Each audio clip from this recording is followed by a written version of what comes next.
Group 4, group 2, 2A இது எல்லாத்துலேயுமே காலி பணியிடங்களோட எண்ணிக்கை அதிகரிக்கப்படும் அப்படின்னு டிஎன்பிஎஸ்சி தலைவர் திரு பிரபாகர் அவர்கள் சொல்லியிருக்காங்க. ஆனுவல் பிளானர் தொடர்பாக ஹிந்து தமிழில் ஒரு ஆர்டிக்கல் வந்திருக்கு. அதில் இருக்கிறது அப்படியே படிக்கிறேன்.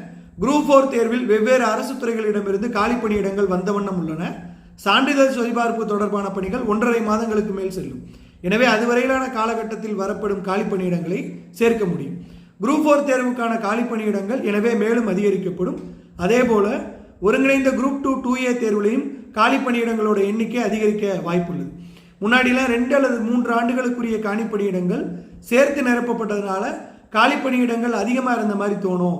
இப்போ அந்தந்த வருஷத்துக்குரியதை அந்தந்த வருஷத்திலே நிரப்புறதுனால உங்களுக்கு குறைவாக இருக்கிற மாதிரி தோணுது அப்படின்னு திரு பிரபாகர் அவர்கள் சொல்லியிருக்காங்க. கடைசியாக என்ன சொல்லியிருக்காங்கன்னா, விரைவில் தேர்வு கால அட்டவணை வெளியிடப்படும். அதில் group 1, group 2, group 2A, group 4 தேர்வுகள் உட்பட பல்வேறு தேர்வுகளுக்கான அறிவிப்புகளும் இடம்பெறும்னு சொல்லியிருக்காங்க. நன்றி.